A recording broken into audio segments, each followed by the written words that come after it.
Hi everyone. Today I'm presenting our work on stability analysis of a synchronous generator system under variable load conditions.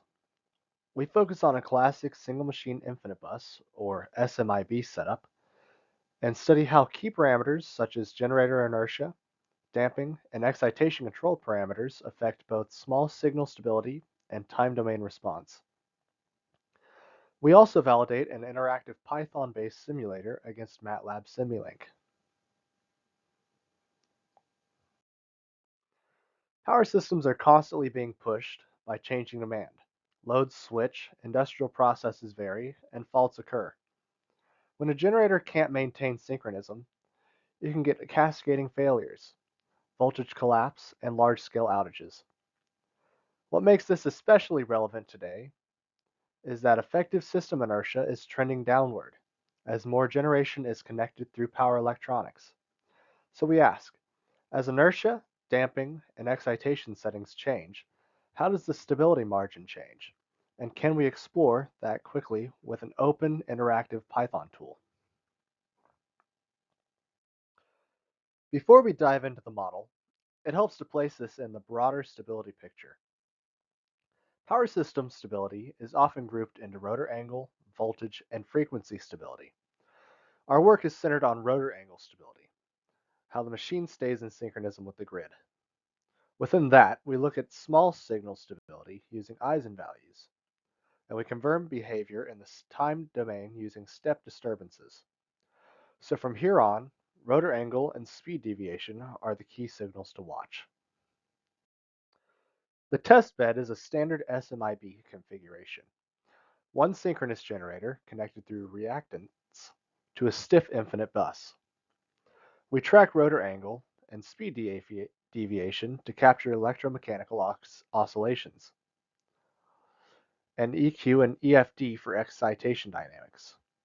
In this setup, disturbances like step-in mechanical power or load create an imbalance between PM and PE.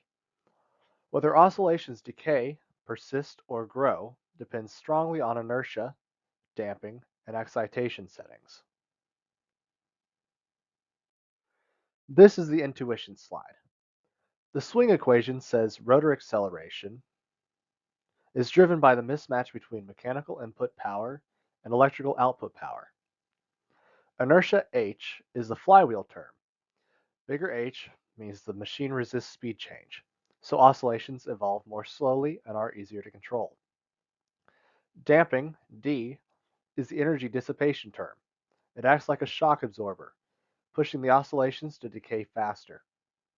On top of this, the AVR changes excitation, which affects electrical torque and can either help or hurt damping depending on tuning. We ran the same SMIB concept in two environments. MATLAB Simulink serves as the traditional benchmark for power system dynamic simulation. In parallel, we built a Python-based simulator with a web interface. The point is fast experimentation. Adjust H, D, Ka, or Ta, and immediately see the response in the system. The simulator also linearizes the model at the operating point and reports eigenvalues and damping ratios, so you get both time domain and small signal views. To quantify stability margin, we linearize the model around the operating point and compute eigenvalues.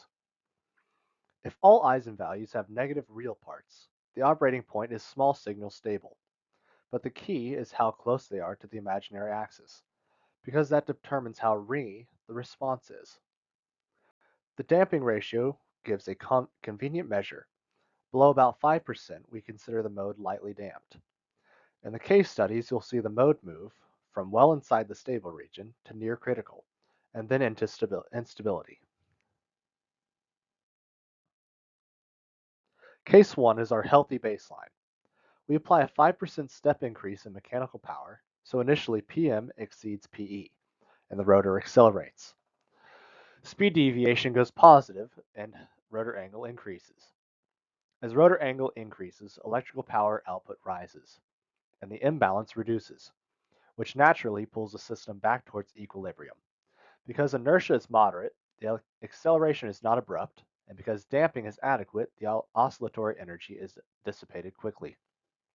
With conservative AVR tuning, we avoid additional phase lag or overshoot from excitation control.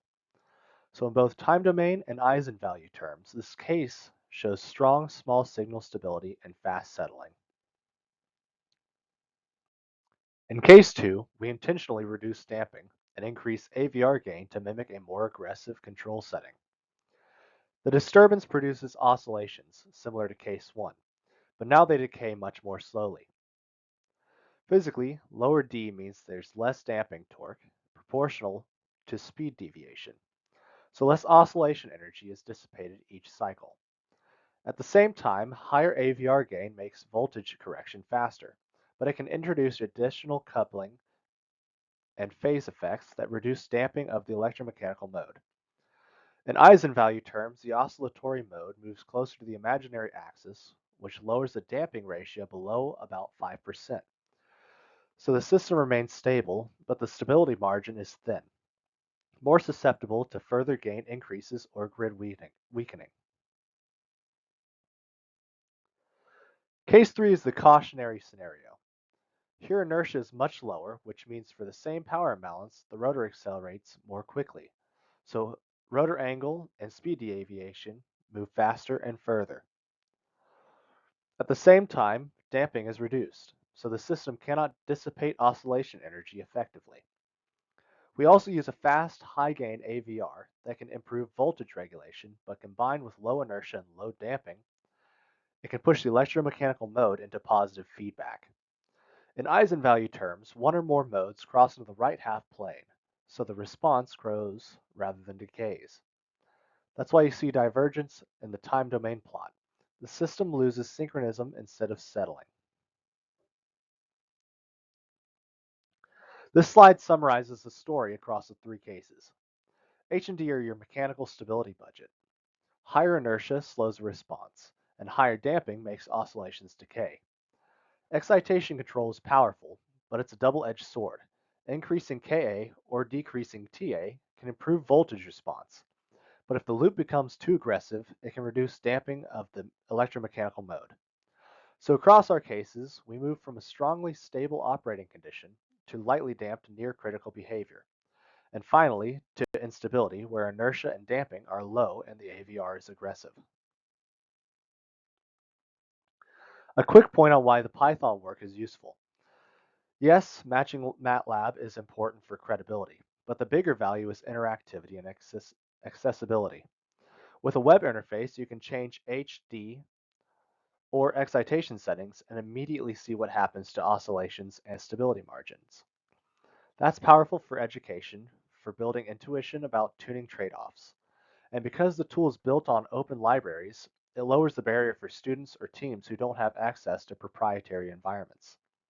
It also provides a pathway to extend from SMIB to larger multi-machine models.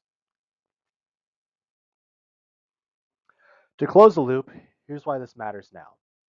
As power systems incorporate more inverter-based resources, the amount of synchronous inertia online can drop. At the same time, controls are getting faster and more aggressive, which can create or amplify oscillatory interactions. Our case 3 is essentially a warning example. When inertia and dampening are low, an aggressive control loop can push the system into instability. That's why modern grids increasingly rely on careful tuning, stability monitoring, and sometimes synthetic inertia or advanced dampening controls. To summarize, inertia and dampening are the foundation for rotor stability. Higher values generally improve robustness and reduce oscillation severity. Excitation control is essential for voltage regulation, but it must be tuned carefully because aggressive settings can reduce damping of electromechanical modes. Across our 3 cases, we demonstrated stable, lightly damped, and unstable behavior, consistent in eigenvalue and time domain analyses. Finally, we showed that interactive Python simulator can replicate MATLAB results and provide an accessible platform for education and analysis. Thank you.